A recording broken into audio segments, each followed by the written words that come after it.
So we're Bonnie and Greg Dixon for Health Pioneer Theater with Jerry Smith and Michael Tierra. We are very blessed today to have Michael Tierra.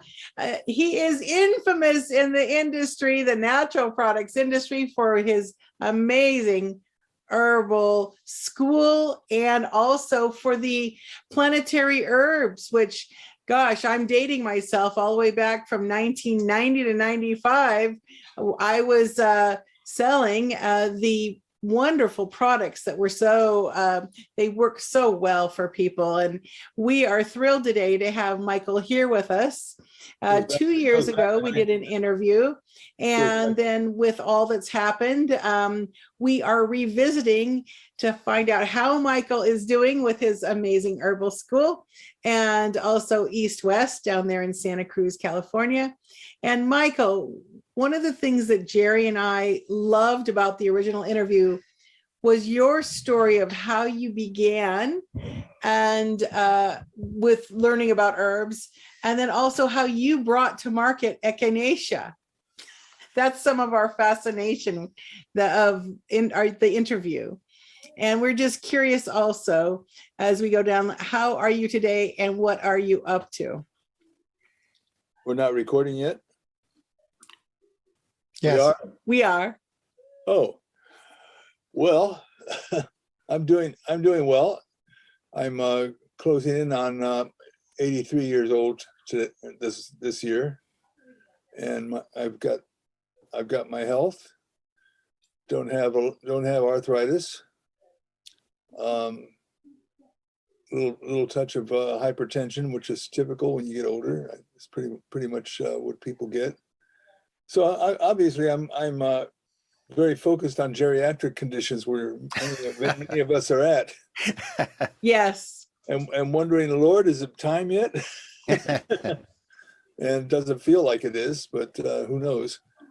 So you mentioned Echinacea, but actually there are many herbs that I've introduced into the market, and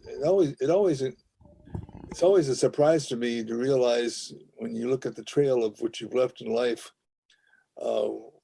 what you did and what's behind you, and what you actually created and so forth.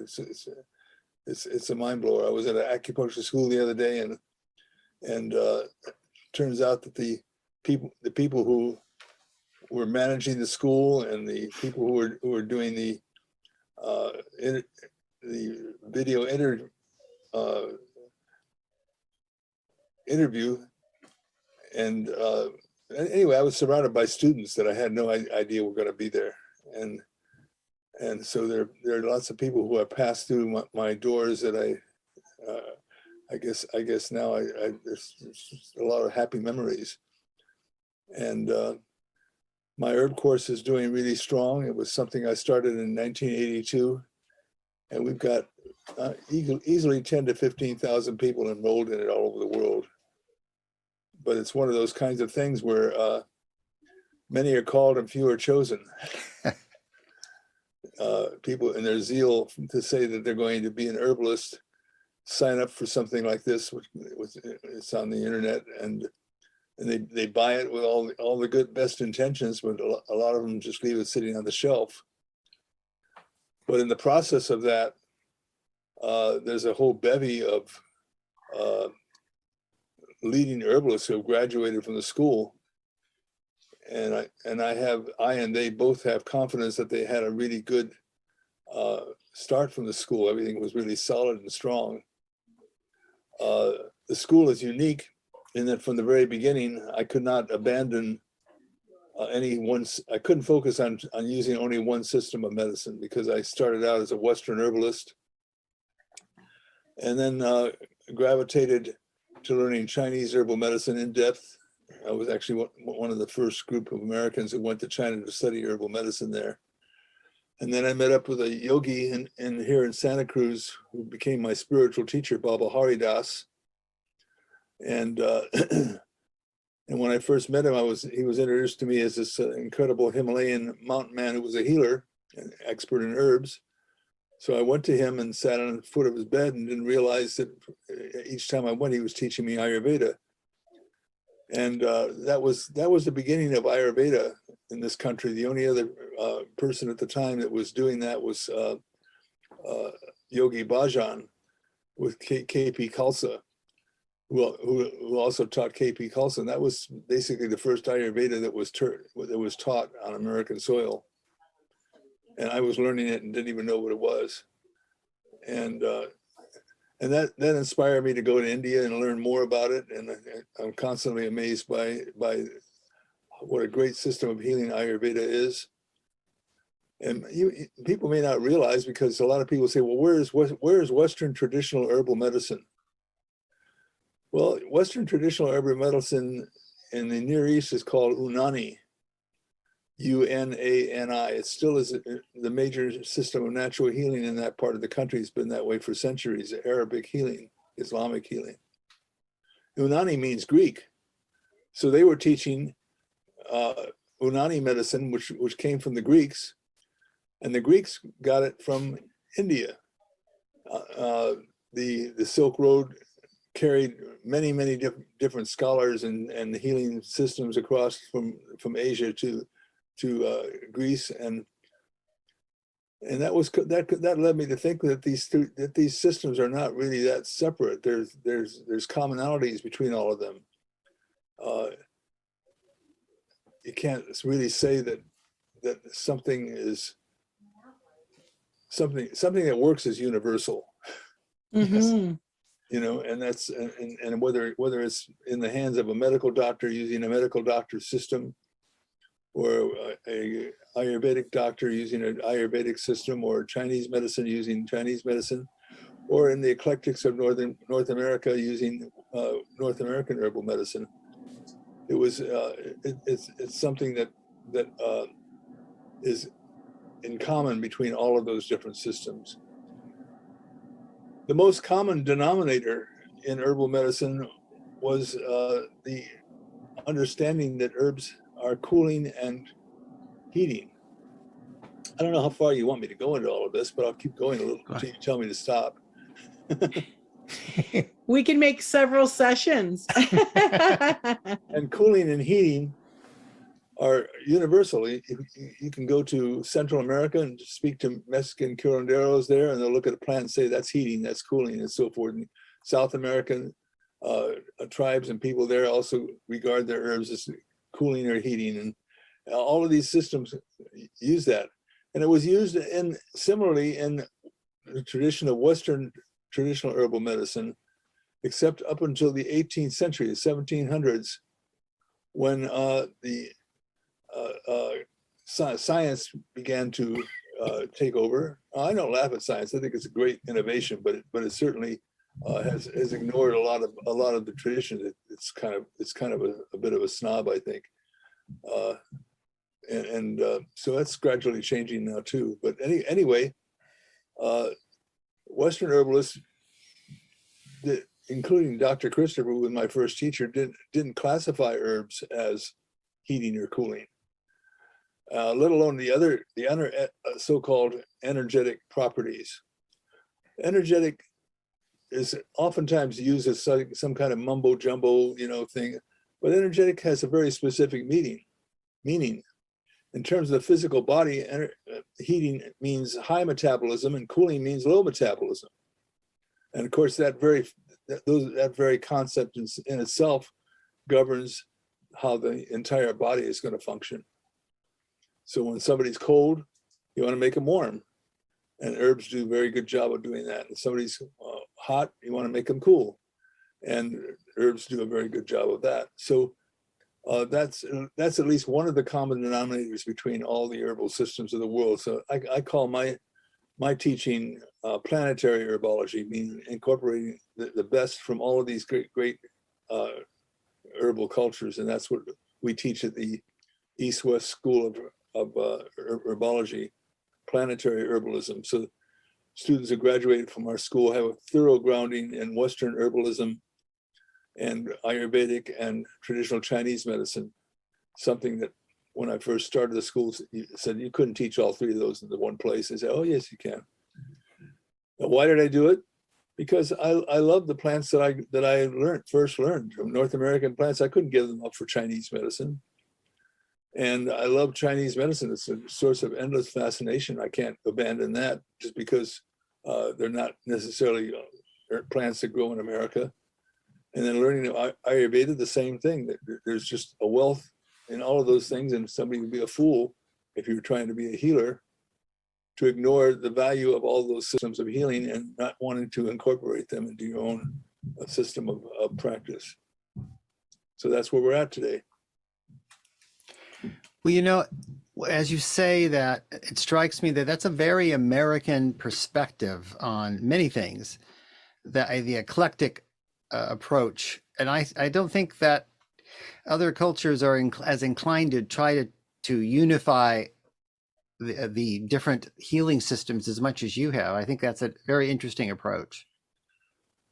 Well, that's true. And when I first started thinking in this way, people criticized me for it, and now you'll find that Western herbalists are using Chinese and Ayurvedic herbs, and Chinese are now growing Echinacea in China and other Western herbs, and because the Chinese are so herbally oriented that they're not going to miss a good herb no matter where it comes from, and Ayurveda is being promulgated through the many centers of yoga that have gone around the world for both good and bad reasons, because it's good because, of course, people should know about Ayurveda. There's herbs and plants and healing and approaches to healing that are very, very powerful from that system.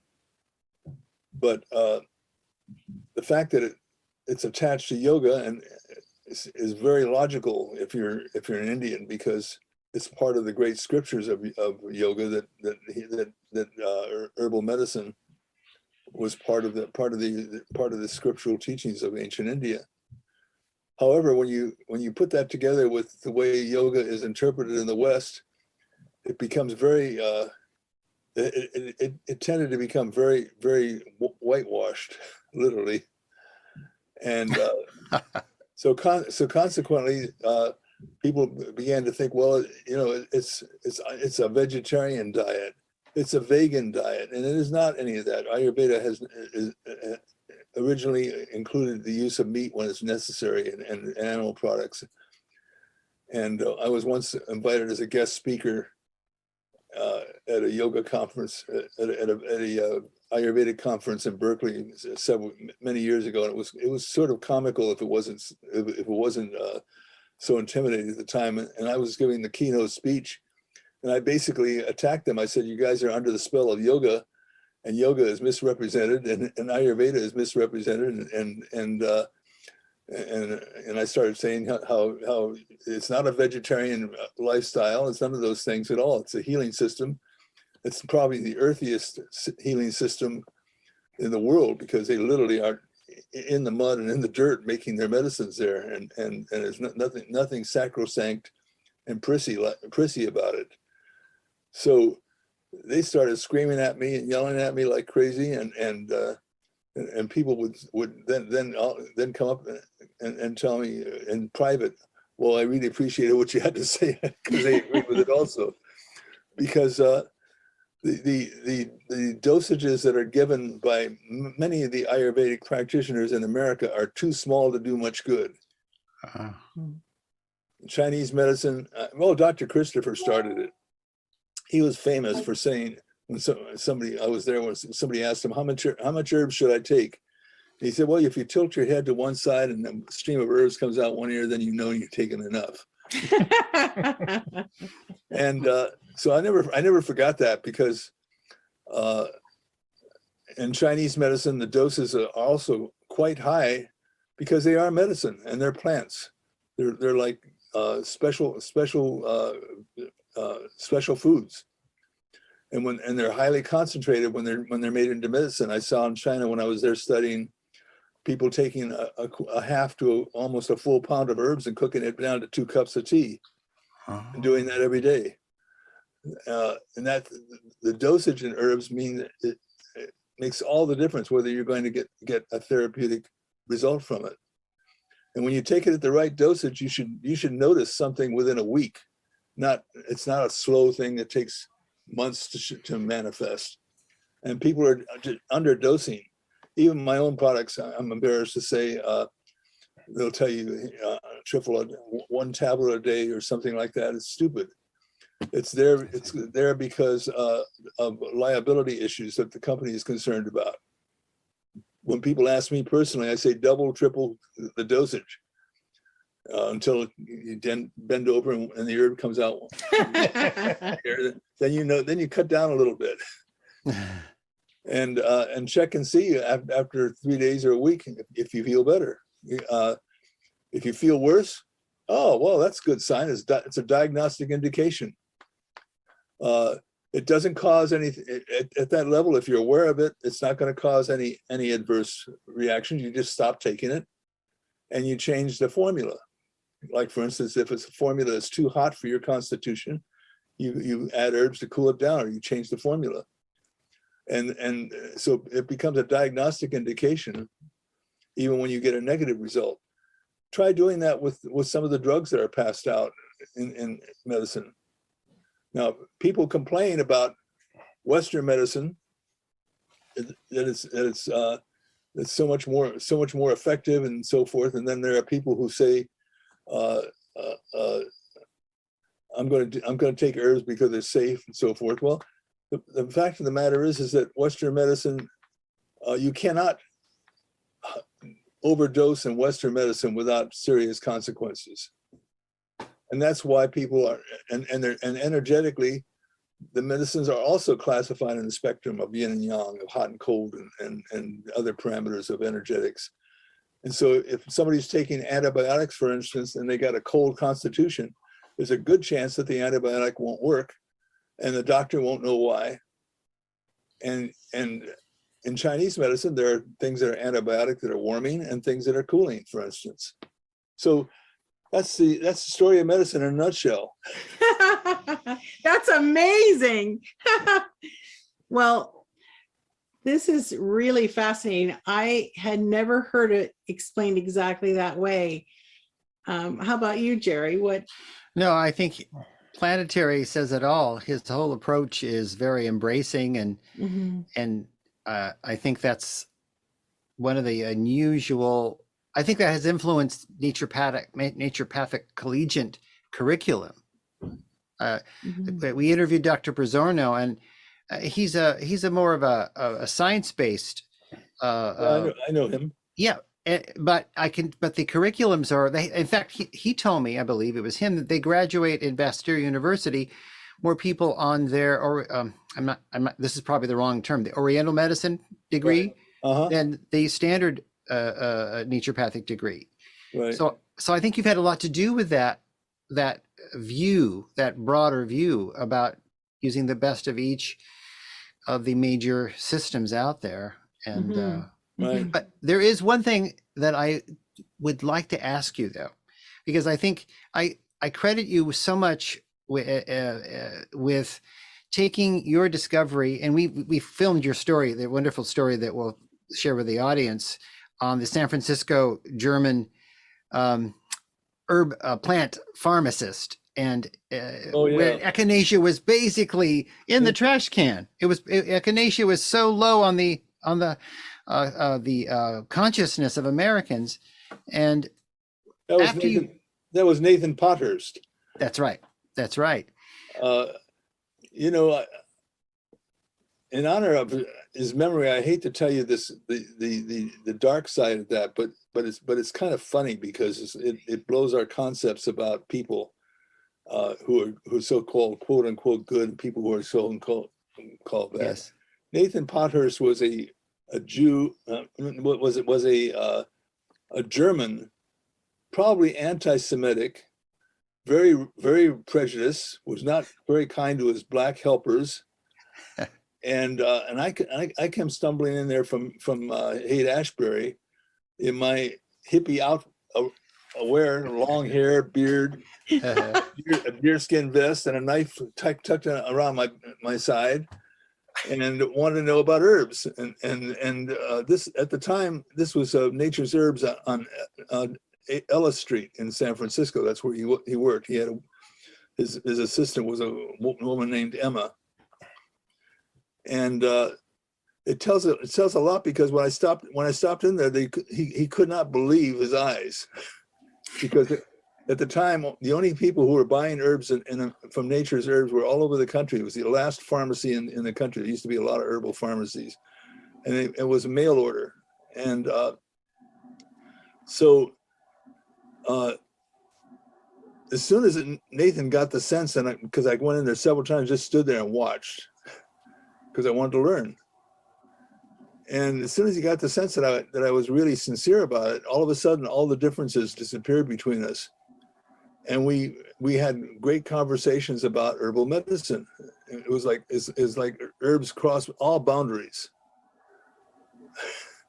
And so when I was living at Black Bear Ranch, this was a commune that I was one of the founders of in Northern California. It still is there, by the way. It's in the Siskiyou Mountains. And I was looking for an herb that would be especially good for infections. And I looked up Back to Eden, and he has about 30 herbs listed. It's not a very good book on herbal medicine. And I decided I was going to, the only herb I didn't know in the group was an herb with a very strange name, Echinacea, and I had no idea what it was. Nobody knew what it was. It was completely forgotten. And I said, well, that's got such a nasty name. It must really be powerful. So literally, that's how it worked. And so when I went down to San Francisco, I dropped in at Nathan's place, and I said, hey, Nathan, have you heard of this herb, Echinacea? And he said, oh, that herb. He says, nobody ever asks for it anymore. He says, maybe I have some of down at the bottom of a jar. I'll just give it to you. He had about 4, 5, 6 ounces in the bottom of a jar in the basement, who's probably been there for years. And he just gave it to me. And living in a hippie commune in the mountains with no electricity and living a survivalist lifestyle. The most common scourge that we had were staph infections.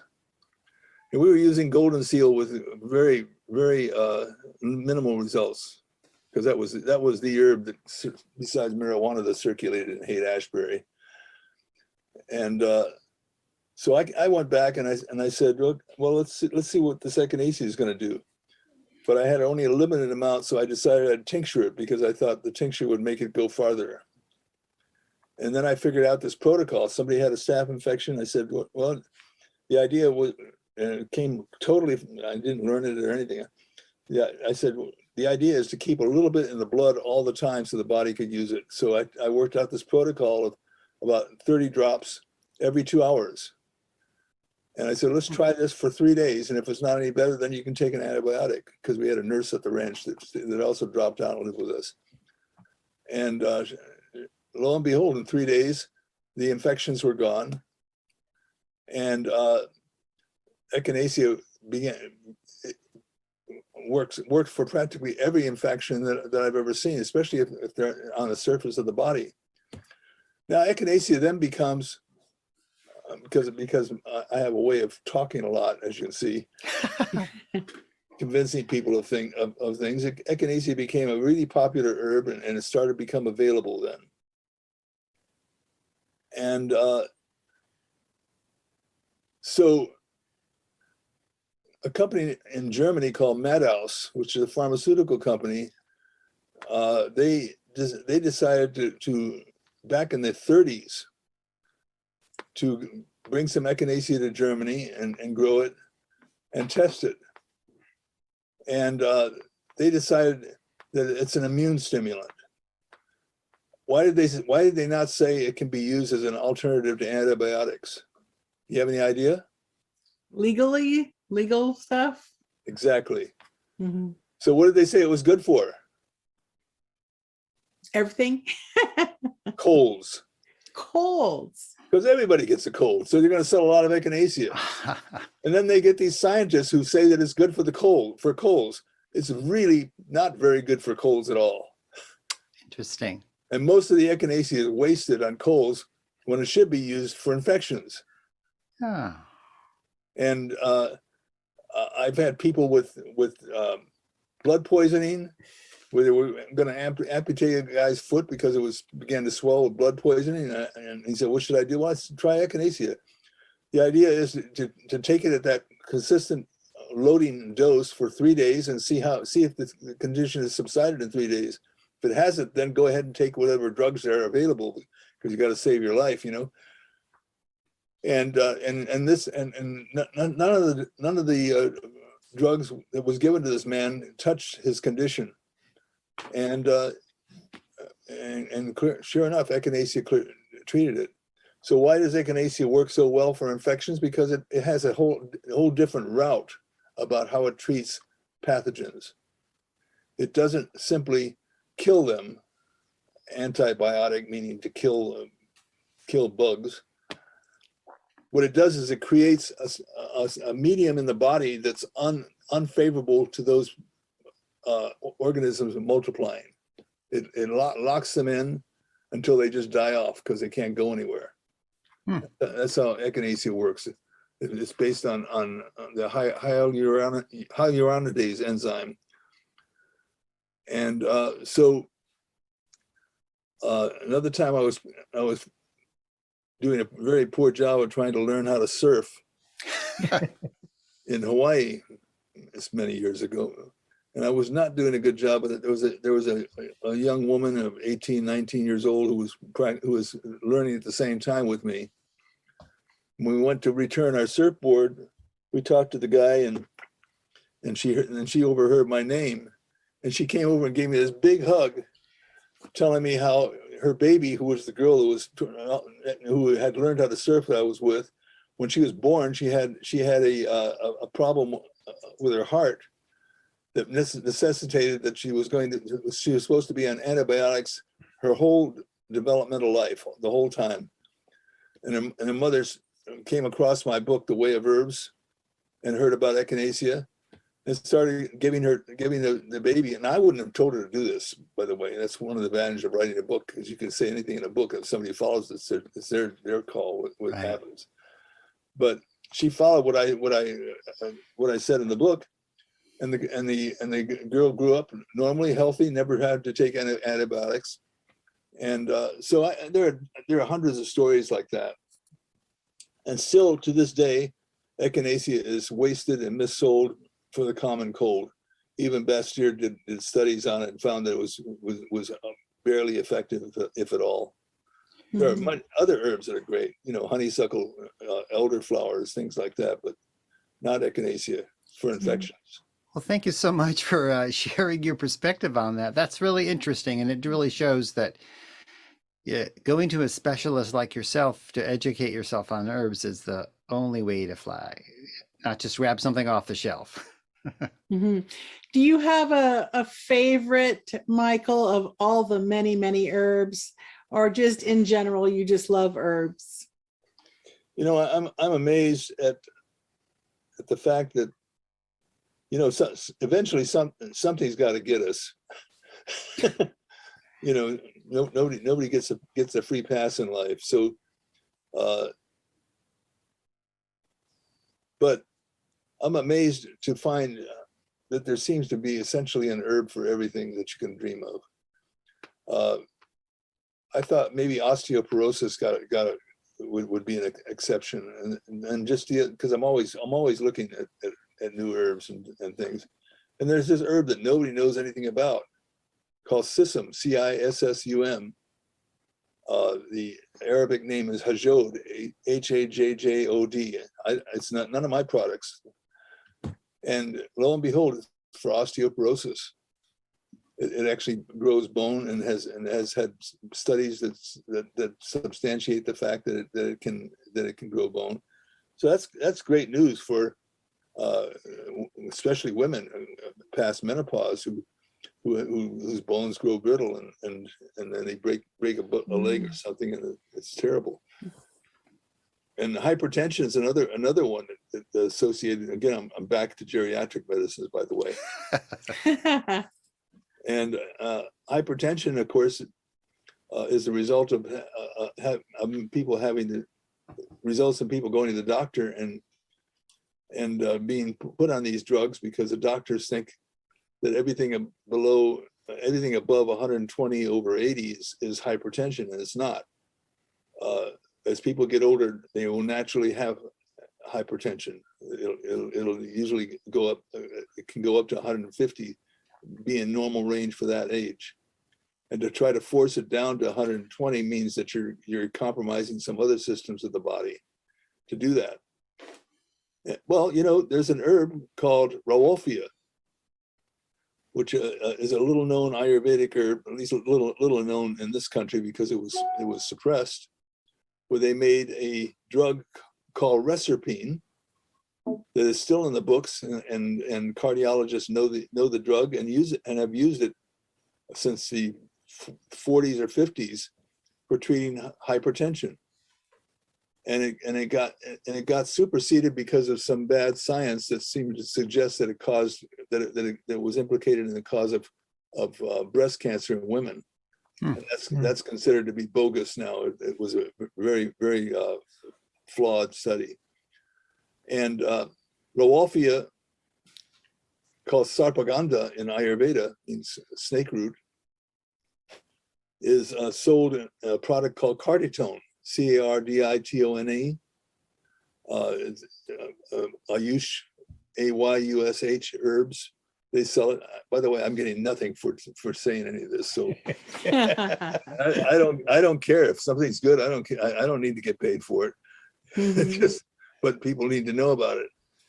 And it works as well or better than any of the beta blockers and ACE inhibitors and things that are prescribed for hypertension that all inevitably people, when they get to my age, are going to have to face the choice of whether to take it or not.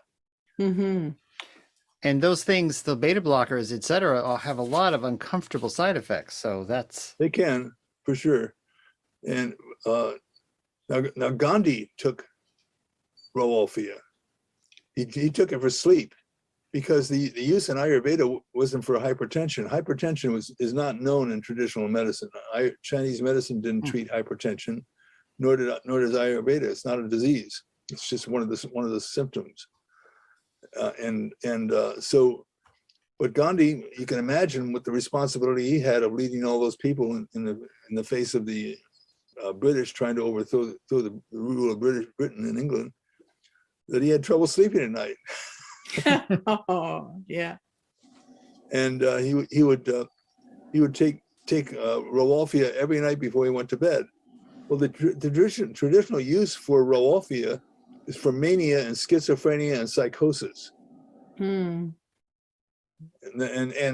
if I saw somebody with those kinds of symptoms, instead of giving them antidepressants with lots of side effects, I haven't had the opportunity to try it yet, but I would give them Rohophia. There seems to be no unsafe dosage of it, even though the books say 50 to 200 milligrams is a recommended dosage. Mm-hmm. That's sort of the entry therapeutic dose, but again, I think it's a little bit of like tilting your head in one ear and the herbs coming out. And yeah. So I'm looking forward to experimenting with that, and maybe in the free clinic that I direct, we're going to encounter some people. Is there any? We so appreciate your time. Is there any the website that you want us to send everyone to? And you have courses that are available going right now. Oh, thank you, Bonnie. Yeah, planetherbs.com. Mm-hmm. Yeah. There you'll find all the information about my courses, years full of blogs that my wife Leslie and I have written on various topics. And there's also a page where people can sign up for online consultations with myself or my wife Leslie. Mm-hmm. Mm-hmm. And so planetherbs.com would be the place to check into all of my endeavors with herbal medicine. Oh, this has been so wonderful fabulous to revisit with you. My heart was with you during all the fires. Oh my goodness. Yeah. That you went through. We had just visited you, and then we had headed north to Canada. And I was like, oh my goodness, what you went through. But we're so glad that you're doing well. We're so glad you're sharing your vast knowledge to generations to come. Yes. Mm-hmm. Good. Well, I'm glad to see you also, and you guys look healthy and energetic. Yeah. We've taken your advice. We're 60 going on 16. You're just young whippersnappers, as they Yeah. in the old Gabby Hayes days. Well, we'll make sure you get a link to this, and we look forward to maybe giving Leslie a call, and because we interviewed her as well, we'd All love right. to chat with her as well down the line. Great. Thank you for joining us, Michael. It's been a pleasure. Yeah, thank you so much. So signing off is Health Pioneer Theater today. And again, we are just so blessed to talk to the great Michael Tierra. Thank you so much. Thank you very much.